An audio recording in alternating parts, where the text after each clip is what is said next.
오늘은 자유로운 하나님과 인간의 협력 85페이지부터 보겠습니다. 오늘부터는 이제 장을 바꾸어서 제3장 협력의 틀이라는 제목으로 살펴보겠습니다. 협력이라고 하면은 이제 틀이 있어야 되겠죠. 그래서 그 틀을 우리는 한번 잘 살펴볼 필요가 있습니다. 이 틀이 없으면은 이제 기준이죠, 그죠? 이게 없으면은 이제 나중에 중구난방이 됩니다. 뭐가 되는지 또 그래서 구체적인 것이 있어야 되니까 그것에 대해서 우리가 협력을 한다 이럴 때 그냥 마구잡이를 하는 게 아니고 어떻게 하는 것인가에 대한 협력은 상호간이기 때문에 상호간에 정해진 것이 있어야 되죠. 그래서 그것을 협력의 틀이라고 얘기를 합니다. 실제적으로 협력에 필요한 것은 파트너 양자의 동의도 있어야 되고요. 양자의 실제적으로 그죠? 이루어지기 위해서는. 그냥 서류상으로 뭐 이렇게 하자 이렇게 하는 것은 실천적인 협력은 아니죠. 그래서 파트너 양자의 동의뿐만 아니라 이 협력이 실행될 범위를 규정해야 합니다. 협력을 어떻게 할 것인가. 이거는 뭐 더 설명을 안 해도 알겠죠. 그죠? 우리가 요즘 아주 어려움을 겪고 있는 미국하고의 관세, 통상 정책, 이런 것들, 우리가 그 내용을 단어를 아주 전문가처럼 모른다 하더라도 적어도 뭔가 이걸 할 때는 기준이 되는 또 서로가 집행될 수 있는 그런 범위가 딱 정해져야 된다는 이 말이죠. 그래서 이것이 없으면 협력이 안 되는 거예요. 그렇기 때문에 이것을 이제 규정을 해야 합니다. 동의와 또 실행될 범위, 이 두 가지 요소는 협력이 풍성한 결실을 맺는 데 중요한 조건이 됩니다. 이것이 없으면 협력이 안 된다는 얘기죠. 파토가 난다는 얘기예요. 사람들 사이에서 범위는 협력의 명확한 법이나 규정들로 정해집니다. 그렇죠. 우리가 사람 사이에서의 이 범위라는 것은 동의가 되니까 법이 되는 거고, 그리고 법은 어떠한 영역까지 규정을 하게 돼 있죠. 그래서 우리는 법이 우선이냐, 아니면은 뭐가 우선이냐, 이런 얘기들을 하면서, 순위를 매기려고 하는 그런 것들도 우리가 볼 수가 있죠. 그러나 그것도 어쨌든 간에 우리가 항상 쓰는 말들이 다 그래요. 정치가 됐든, 사회적인 부분이 됐든, 개인적인 문제가 됐든, 법이 규정하는 범위 내에서 이런 말들을 많이 쓰게 됩니다. 그래서 사람들 사이에서 범위는 협력의 명확한 법이나 규정들로 정해집니다. 일방적으로 법을 집행하고 억압하거나 억누르는 것이 법이 아니죠. 그렇기 때문에 상호간의 것이기 때문에 그 법을 잘 지켜내므로 인해서 서로가 선익을 창출해내는 그런 것들이 바로 이 부분입니다. 만약 협력이 범위가 없다 그러면 또 협력이 아니거나 일방적이라 그러면 이건 공산주의예요. 일방적으로 쌍방통행이 안 되죠. 하나는 명령을 내리고 하나는 받아들여야 되는 이런 부분들은 말 안 해도 잘 아시겠죠.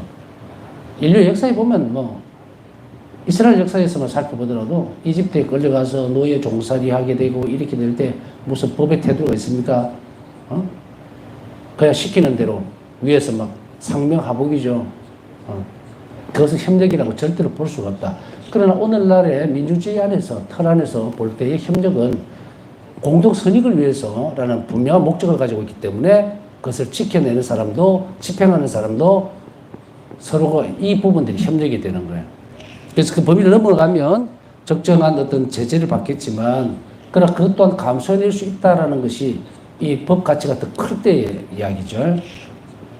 자, 이 정도로만 이제 알면 되고요. 그러나 이 인간관계는 이렇게 우리가 규정을 짓고 알아듣는다 하더라도 하느님과 동등한 파트너 관계가 아닙니다. 우리는 어떻게 우리가 인간이 하느님과 동등하게 되겠어요? 지금 우리 인간 세상 속에서는 같은 인간이기 때문에 그게 무슨 지위다 아니면 높은 자리에 있다, 이거 그냥 인간 세상 안에서 그냥 숨쉬고 살 때만 주어지는 거예요. 결국은 아무것도 아닌 거거든. 그렇기 때문에 이런 부분들을 논하는 것은 인간 세상 사회에 관련되는 부분이고 하느님과 우리는 아예 처음부터 격이 다르잖아요. 그렇기 때문에 동등한 파트너 관계가 아니다. 그렇기 때문에 인간과 하느님과의 관계에서 협력의 틀은 하느님의 법으로서 규정이 됩니다. 우리가 여기에 대해서 아, 하느님 너무 불공평한 거 아니면 이럴 거예요? 안 되죠, 그죠? 창조주와 피조물의 관계라는 것을 절대로 잊어서는 안 되고 잊을 수도 없는 거예요. 내가 그걸 무시한다 하더라도 무시해봤자 정말 별 볼 일 없어요. 그렇기 때문에 이 협력은 하나님께서 정해준 것을 협력의 틀을 내가 받아들이고 순명함으로 인해서 그 관계가 이루어지는 것을 협력이라고 얘기해요. 하나님과 피조물의 관계에서는. 그리고 인간 사이에서는 동등한, 대등한 관계에서 이루어지는 선을 중심으로 해서 이루어지는 그 관계를 이야기한다. 확실히 구별이 되어집니다. 그래서 우리는, 그러면 우리가 이렇게 생각해 볼 수 있죠. 아까 인간관계에 있어서는 여러 가지 사람들이 모여서 어떤 것이 더 나은 것인가, 어떤 것이 더 우리의 선익을 위해서 좋은 것인가, 인간 사회에서 그것을 논의해서 또 다수결로 하고, 그래서 그 논의를 거친 이후에만 이루어지는 그런 부분이 되어진다면 하느님과 우리의 관계에 있어서는 어떻습니까? 너무 일방적이다라는 생각을 할 수도 있죠. 그죠? 근데 이거는 절대적으로 잘못된 거다. 왜냐하면 하느님은 절대 선이에요. 우리가 아무리 머리를 짜내고 좋은 것을 수없이 많이 갖다 붙인다 하더라도 그 정말 새바른 피, 조정치열입니다. 여기서 우리 분명하게 해야 돼요. 이것을 왜 자꾸 이렇게 강조를 하고 이렇게 관계를 정립을 하느냐 하면 우리가 계명준수라고 하는 것을 어느 선에서 보고 있느냐는 이야기예요. 항상 우리가 어떤 나라에 가면, 그죠? 그 나라의 법을 따라야 되는 거죠? 그러면 그 나라 법은 누굽니까? 법관들이 집행을 하고 법기관이라는 게 있잖아요. 그렇기 때문에 그들에게 있어서 가장 선익이 되는 것을 우리에게 줄 때 내가 그 사회에 살기 위해서는 당연히 따라가야 됩니다.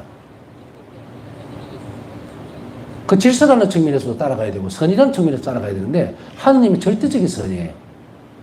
그러면 하느님이 우리에게 주는 그 규정이나 계명은 내가 인간들이 아무리 머리를 싸매고 내놓는다 하더라도 따라갈 수 없는 선이에요.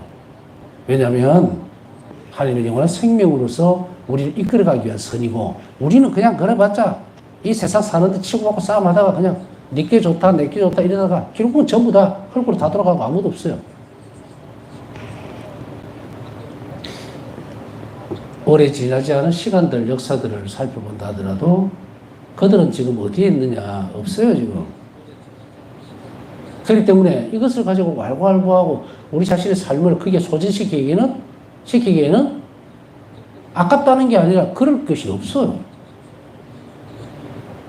우리 각자는 우리가 이웃에게 드러내줌으로 해서, 내어줌으로 인해서 내가 가야 되는 영원한 생명을 빨리 획득해야 돼요.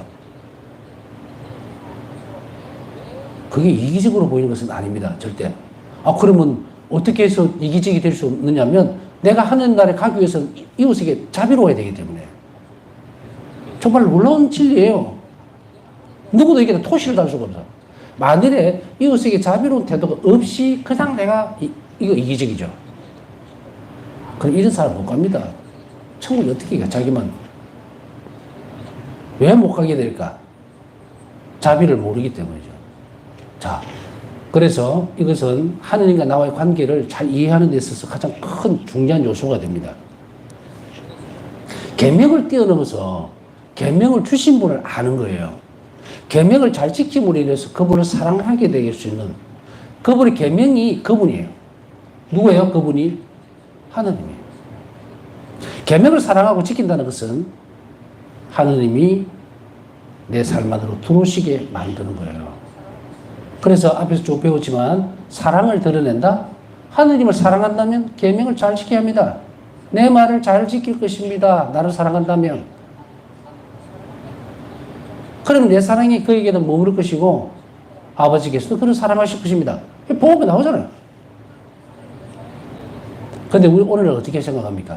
사회적 개념에 이렇게 동등한 파트너로서의 모습을 갖고 그들이 교회 안으로 들어와서 너무 하나님 일방적인 거 아닙니까? 나도 내 사정이 있는데 이러면 그냥 파토나는 거예요. 이게 신앙생활 그냥 그만두자는 거지. 내가 하나님에서 뻗으면서 내가 계명보다 위에 있다?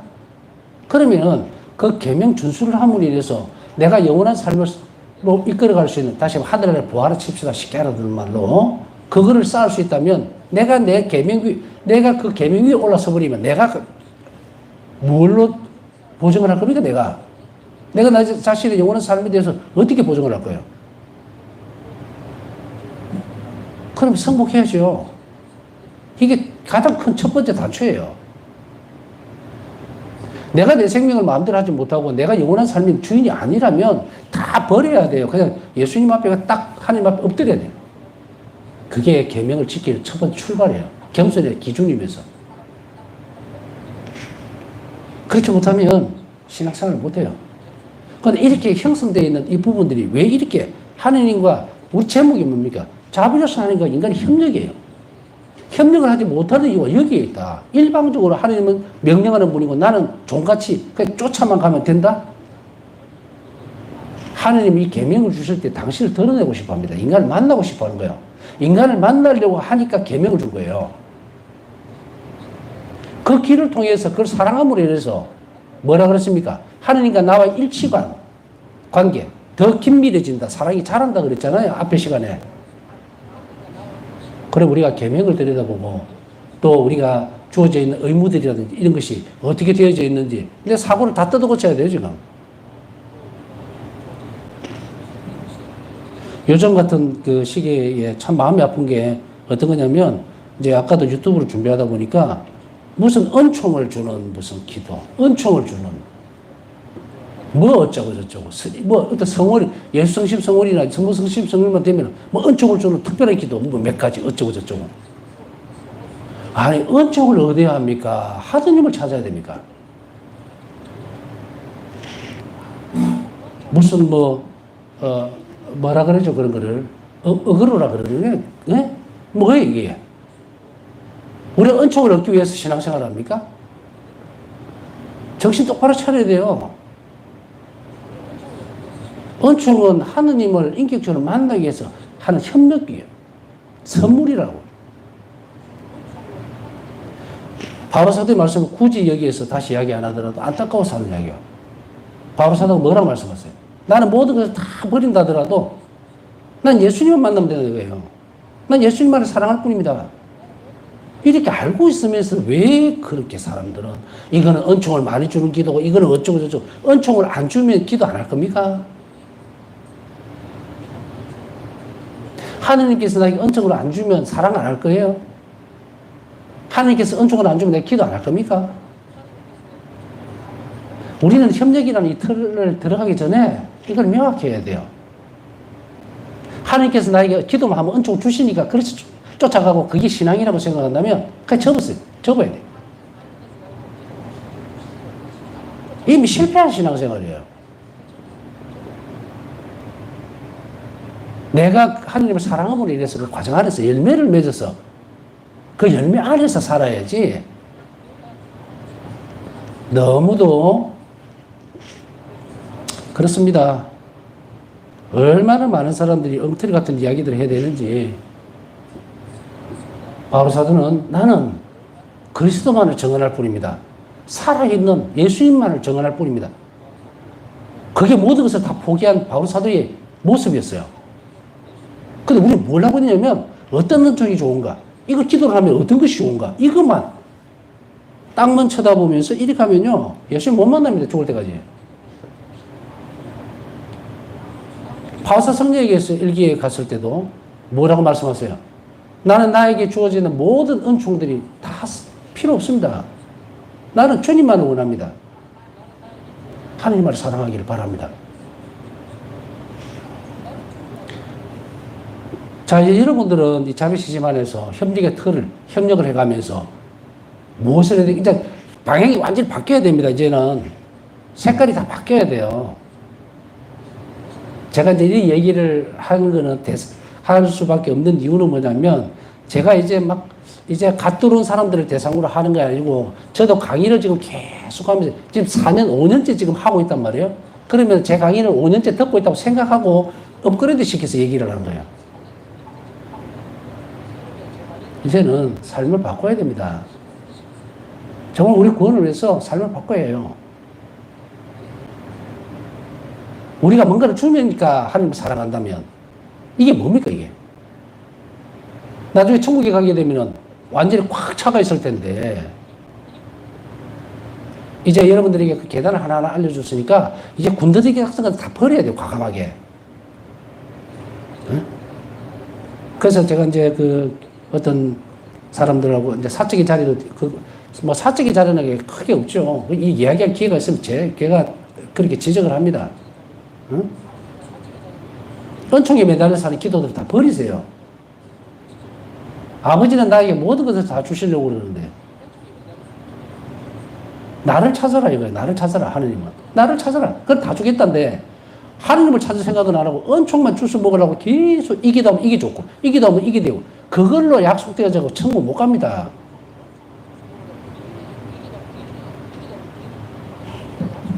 그렇게 천국에 가는 게 아니라 사랑 안에서 살아내야 돼요. 살아내야 돼요. 그래서 바울사 성인은 뭐냐, 모든 은총들을 다 필요 없다. 나는 예수님만. 자, 요걸 미리 강조하는 이유는 요렇게 딱 우리가 결심을 하지 않으면 이 협력을 할 수가 없어요. 왜냐하면 하나님께서 원하시는 것을 내가 사랑으로 받아내야 되기 때문에, 계명준수에 출발을 할 게 이제 10계명부터 볼 거니까, 이제 여기에 들어갈 때에 하나하나를 전부 다 바꾸지 않으면, 우리 마음과 생각과 태도를 바꾸지 않으면 이 10계명은 그냥 여러분들이 알고 있는 일상적인 10계명 지켰지 뭐. 주일 빠졌으니까 나 성사 보면 되지 이렇게. 우리 영혼에 전혀 선익이 안 되는, 이제 한 단계 한 단계를 10계명부터 시작해서 왜 계명이 나에게 필요한가? 그러면 이 계명 주신 하나님 누구신가? 이 관계를 정립시켜 나갈 때 하나님 드러나는 거예요. 그래서 10계명은 누가 이걸 줬는지, 그리고 이분이 누군지를 잘 알아야 돼요. 아까 말씀드렸잖아요. 이것에 대해서 묵상하라고 따라가야만, 내가 아무리 이 세상에서 좋다고 생각하는 것, 최고의 가치가 있다고 생각하더라도 하느님에 비하면 아무것도 아니기 때문에 버려야 된다는 거예요. 이게 뭡니까? 아버지의 선하심에 내어 맡기는 의탁이 또 나오죠, 여기서. 하느님께서 우리에게 뭐라고 말씀하시느냐? 어? 너를 낳은 애미보다도 내가, 창조주인 내가 너희 머리카락 하나까지 다 세워두었다. 예수 분명히 말씀하시죠. 그만큼 나를 잘하시는 분이 하나님이에요. 그러면 그분이 시키는 대로 살아야지. 시키는 대로 산다는 것은 어떤 경우에도 그 선을 넘어가면 안 된다는 이야기예요. 주님이사 빠지면 안 돼요, 절대. 얼렁뚱땅 넘어가면서 섞어버리고 믹싱해버리면 그 나머지 관계는 어떻게 할 거예요, 나중에. 부자 청년에게 예수님이 하셨던 말씀을 잠깐 한 번 더 가져온다면 이런 부분이죠. 예수님께서 부자 청년을 가만히 들여다봅니다. 어릴 때부터 모든 계명과 모든 걸 다 했습니다 했을 때, 그래, 너 참 착하다. 너 다 잘 지켰다.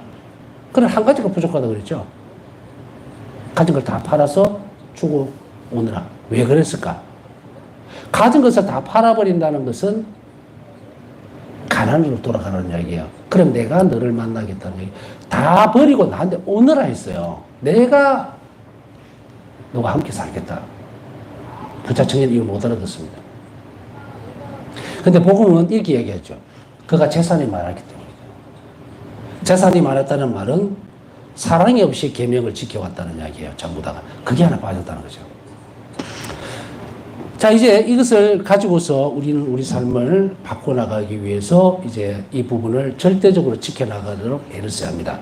내가 주의를 지키기 위해서 하나님의 명령이에요. 사랑의 명령입니다. 이것을 지키지 않으면 하나님을 사랑하지 않는 것이 돼요. 단순하게 계명을 안 지켰다가 아니에요. 죄를 지었습니다라고 하는 말은 하나님의 사랑이 위배됐다는 이야기예요. 너가 주일 미사를 참석한다는 것은 너가 나를 사랑하는 줄 알겠다는 거예요. 그 안에 이제 이 단계가 있죠. 온 정성을 다하고 어떻게 했느냐와 그렇지 못한가의 관계가 이렇게 쭉쭉쭉 벌어지는데, 그러면 무엇으로 그 증명이 됩니까?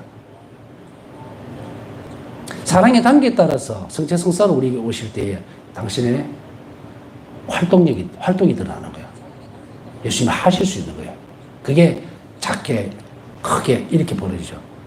그럼 어떻게 됩니까?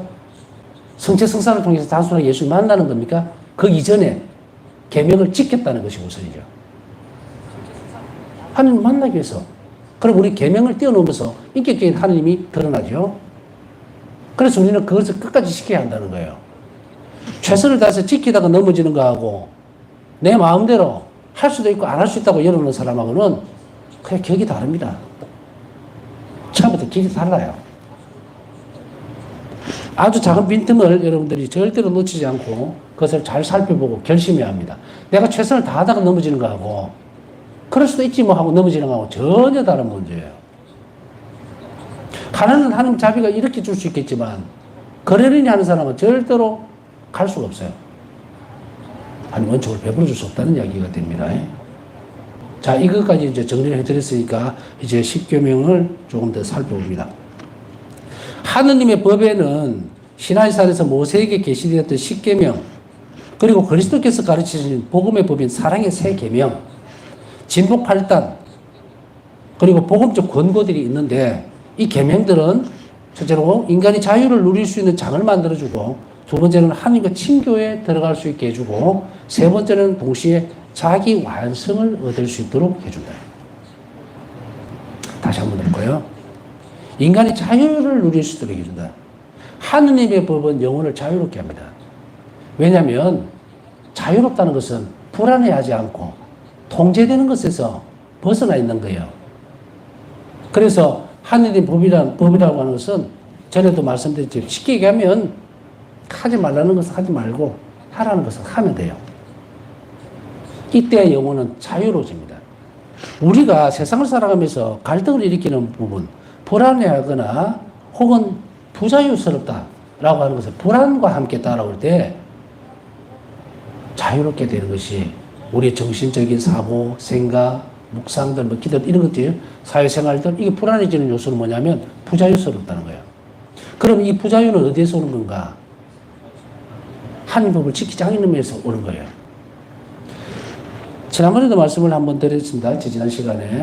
자유의지라고 하는 것은 선과 악 중에서 선을 선택한다 이런 개념이 아닙니다. 내가 하느님의 사람이라면, 하느님의 자녀라면 하느님이 선이시기 때문에 선만 선택할 수 있어야 돼요.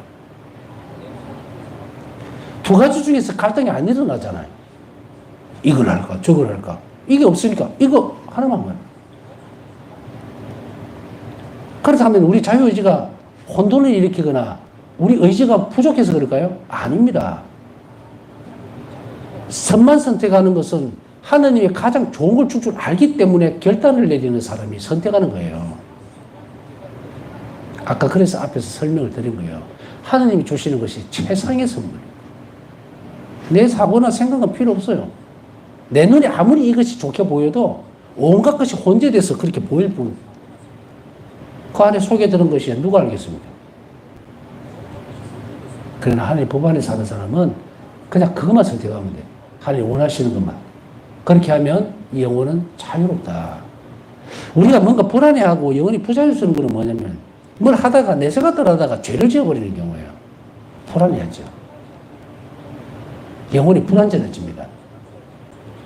하나님 은총에서 멀어지기 때문에. 그러나 자유로운 영혼은 은총 상태에 계속 머물러 있는 영혼이에요. 왜냐하면 하나님과 계속 만날 수 있어요. 하나님이 언제 어디서든지 나와 만나주고 나와 교류를 하고 일치를 하고 있는 그 상태이기 때문에 인간은 불안해하지 않습니다. 자, 훌쩍 넘어가서 원죄가 저질러진 그 현장을 한번 볼까요? 아담과 하와가 죄를 지지 딱 짓는 순간에 어떻게 됐습니까?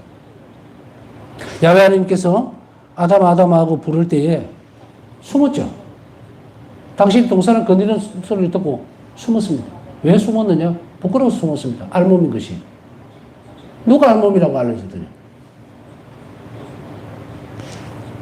지금 성서 공부하는 시간이 아니기 때문에 여기까지만 보더라도 얼마나 불안해합니까? 나무 뒤에 숨고 가리고 사람과 사람 사이도 가려지죠. 서로 벗고 있을 때도 부부라도 아무 그런 거리낌이 없이 있던 것이 이제는 막 무슨 나무 이파리인지를 모르겠는데 이파리로 가리고 나뭇잎으로 가리고 서로 멀어지고 그러면서 처음에는 하와를 보고서는 막 아주 난리가 났죠. 내 살에서 나온 살이요, 내 뼈에서 나온 뼈로다 하고 막 아주 아담이 막 입이 귀에 걸렸어요. 그런데 제가 딱 들어오고 나니까 뭐라 그럽니까? 당신이 주 저여자가. 엄청난 일이 벌어지죠. 자, 그래서 이제 여기서 하나님은 사랑의 계명으로 인간이 자유를 누릴 수 있도록 이제는 더 이상 은총으로서 도와줄 테니까 넌 이것만 선택하라 이거예요. 그 다음에 하나님과 친교에 들어가실 거. 너무 놀라운 일이죠. 이 계명들은 하나님과 친교에 들어갈 수 있다는 것은 아까 이게 계명 준수는 사랑이에요. 저는 하나님을 사랑합니다 하는 사람이 계명 어길 수는 없어요. 절대. 그 다음에 동시에 자기 완성을 얻을 수 있다. 자기 완성은 뭡니까? 사회적 개념으로 이해할 필요는 없습니다. 내 안에서 예수님과 내가 하나가 될 때.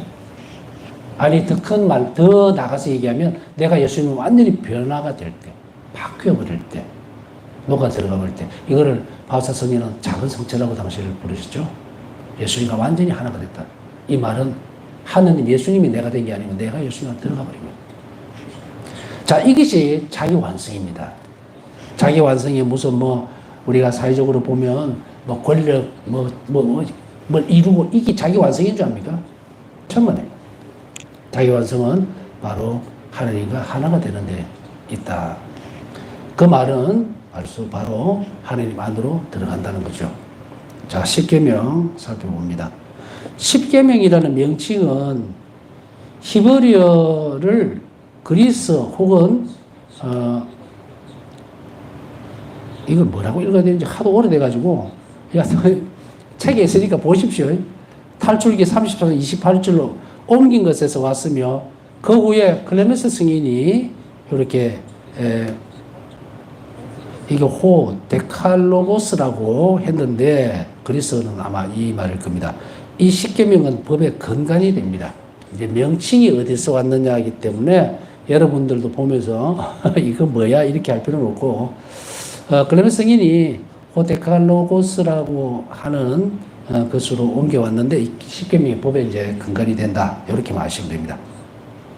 자, 십계명은 하나님께서 이스라엘 백성에 주셨던 10가지 말씀으로 구성이 되어 있습니다. 우리가 알고 있다시피 탈출기 20장 1절과 그리고 24장 3절에서 14절 그리고 30장 28절 10가지의 말씀으로 구성이 되어 있다. 자, 여기서 말씀으로 구성되어 있다는 이 말에 우리가 방점을 한번 찍어봐야 됩니다. 여기 아까 클레멘스 성인이 말씀하셨던 데카, 그 다음에 뒤에 로고스죠. 로고스가 말씀이거든요. 그러면 말씀이 사람이 되셨죠. 그럼 십계명은 뭡니까? 바로 하나님을 그대로 옮겨온 거예요. 그래서 십계명을 잘 지키는 사람은, 계명을 잘 지키는 사람은 사랑이 자라기 때문에 예수님이 우리와 하나가 될 수 있다는 거예요. 그러나 이거는 십계명은 이제 구약시대 때 이제 모세의 이야기를 하고 있기 때문에 이 부분은 어디에서 완성이 됩니까? 이제 시작이 와서 사랑의 계명과 함께 성목요일 날 만찬 미사 때 마지막 만찬 때에 그때에 성체를 당신 몸과 피를 우리에게 주심으로 인해서 성체와 성혈을 남겨주셨죠. 이제 이때부터 하나가 된 거예요. 그러나 구약은 예표라고 그러죠. 그래서 실제화되어지고 우리가 그 안으로 일치가 되어지고 엮어지는 연결되는 부분은 성체성사의 재정 그걸로서 확실하게 드러난다고 이렇게 볼 수가 있습니다. 그러나 여기에서 성체성사하고 굳이 연결을 안 한다 하더라도 물론 그건 뒤에서 또 더 복잡하게 설명할 필요는 없지만 말씀은 하나님 자신이에요. 왜냐하면 당신을 드러내는 방식이 말씀입니다. 그러니까 이 말씀은 하나님이에요. 십계명은 하나님인 거예요. 당신께서 발설하고 지키라고 하셨던 말씀이기 때문에. 그러면 우리는 그 말씀을 잘 지킴으로 인해서 하나님을 실제화시킬 수 있죠.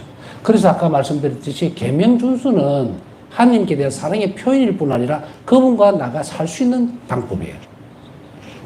그러면서도 동시에 자유를 주고 또 우리가 뭐가 된다? 이걸 잘 지킴으로 인해서 우리 영혼이 성장하면서 사랑이 성장하니까 결국은 자기 완성에 이르게 된다 이 말입니다. 자, 특징적인 것은 하나님께서 이스라엘 백성에 계시하신 이 10가지 말씀에 담겨있는 맥락이다. 우리는 이 특징을 기술하면서 십계명의 내용과 가치를 더 잘 이해할 수 있도록 하기 위해 노력할 것이다. 이제 우리는 십계명에 대해서 설명을 할 때에 계명만 막 나열해 놓습니다. 지켜라, 지켜라. 그리고 또 저도 교리를 가르칠 때 십계명에 가르쳐서 쭉 이렇게 외워 들어가거나 이런 방식을 쓰면서 하나하나 그냥 간단하게 설명을 해줘요. 그러니까 주일을 그렇게 지키라 이럴 때도 그냥 주일은 하나님께서 내 창조에서 나오죠. 6일을 일하시고 안식일이죠. 7일. 그러나 예수님은 이제 주님의 날, 주일을 그렇게 지낼 수 있도록 그 부분들을 다시 안식일을 주일의 개정, 주님의 날로 바꾸어지죠. 신약에 와서는. 왜냐하면 그날 부활하셨기 때문에. 그래서 이게 주님의 날, 주님 부활을 기념하고 우리가 성찬의 전례 안에서 영원한 생명회로 초대되어지는 그 부분들이 이제 성찬의 성사로 제정이 되죠. 이것을 이야기하고 있기 때문에 이 10가지 말씀, 특히 십계명의 내용이나 가치를 더 잘 알아야만 된다는 이야기예요. 그러니까 저는 이제 그까지만 설명을 할 수밖에 없었어요. 그 예배자 교리 가르칠 때는. 그래서 주일은 안 지키면은 대죄다. 그러니 계명은 선택적인 게 아니고 반드시 지켜야 되는 거다. 이렇게 이제 가르칠 수밖에 없고, 그다음 조금 더 나간다면 주일을 그렇게 지낸다는 것은 예를 들어서 주일날 충분히 휴식을 취하면서도 동시에 하느님과 함께 지내는 시간들을 만들어 가야 한다. 그래서 본당 신부할 때 주일날 이제 사무교원들이 많이 이제 미사 마치고 나서도 물론 일주일에 한 번이니까 본당 신부님하고 같이 지내려고 하는 것도 있겠지만 저는 가능하면 이렇게 만들어 줬어요. 한 달에 한 번만 만나자. 그리고 미사 마치면 다 집에 가십시오. 가서 가족들과 함께 지내라. 왜 사무교원 뭐 이렇게 자리를 어떤 사무교원뿐 아니고 무슨 자리를 맡으면 집안에서 조금 그런 게 있죠. 아이들하고 잘 지내주지도 안 하고 이런 것들. 성당일이 바쁘다. 이렇게. 저는 그 아예 선을 이렇게 그어서, 내를 생각해서 있는 건 고마운데, 그날은 가족들하고 같이 지내는 것도 권장한다. 이래서 한 달에 한 번만 같이 식사하고 이런 시간 만들고 다 돌려보냈어요. 뭐 그런 것도 있고, 제가 체력적으로 또 계속 있다가 저녁 미사를 해도 이게 못 따라가더라고요. 그래서 뭐 솔직히 딱 이야기해놓고 하니까 더 좋았던 거 아닌가 그런 생각도 듭니다. 여하튼 이렇게 하면서 주일을 예를 들어서 뭐 나는 주일날이 있으니까 골프를 치러 가야 되겠다. 미사 빨리 마치고. 이거 안 돼요. 아니면 뭐 어떤 뭐 휴식을 취하기 위해서 뭐 아주 격한 운동을 하러 가야겠다. 그것도 아닌 거예요. 그래갖고 월요일 되면 아주 그냥 막 늘어져가지고 그런 것보다는 정말 정서적으로 또 우리가 진짜로 휴식을, 육적으로도 휴식을 취하고 영적으로도 휴식을 취할 수 있는 그렇게 지내도 거룩한 날을 지내라. 이런 이제 정도로 설명을 할 수밖에 없었는데 지금은 좀 더 많은 얘기들을 하고 본질적인 얘기들을 할 수가 있기 때문에 여러분도 배워야 되고 저도 가르치면서도 더 깊이 생각하고 이런 시간들을 이제 만들어 가야 합니다. 그래서 내용과 가치를 더 잘 이해할 수 있도록 하기 위해서 우리는 지금 살펴봅니다. 하나님의 계명의 10가지 말씀은 하나님께서 계약을 제안하시고 체결하시는, 이 계약은 참조는 탈출기 19장 제안하신 거예요. 체결하시는 것. 서로가 계약에 대해서 오케이 하는 거예요. 이거는 참조하면 탈출기 24장 중간에 이루어집니다. 그러니까 계약을 제안하고 체결하는 그 중간에 10가지 말씀이 이루어지죠. 이집트에서 나와서 사막에서 석 달을 헤맨 뒤에 이스라엘 자손들은 마침내 시나이 광야에 이르러 진을 쳤다. 참조는 탈출기 19장 1절에서 2절. 이곳에서 그들의 지도자인 모세가 하나님과 대화해서 계약을 맺습니다. 먼저 모세는 하나님 현존 앞에 섰고 백성과 계약을 맺고자 하시는 하나님 뜻을 그들에게 알리라는 명령을 받습니다. 이 부분은 보면 일방적이 아니다. 충분히 백성들에게 먼저 내용을 들려줍니다. 어떤 내용을 하겠다고 그렇게 한 뒤에 백성들의 동의, 협력은 동의거든요. 동의는 어떤 부분에 있어서 똑같이 이렇게 파트너라고 해서 아까 앞에 설명드렸죠. 하나님하고 동등한 자리가 아니고 야훼 하나님은 이미 섬김을 받는 분이었기 때문에 제안해 주시는 것이 친절함이에요. 정말 자비예요. 그것에 대해서 백성들은 감사합니다 하고 그게 동의를 하지 않으면 안 돼요.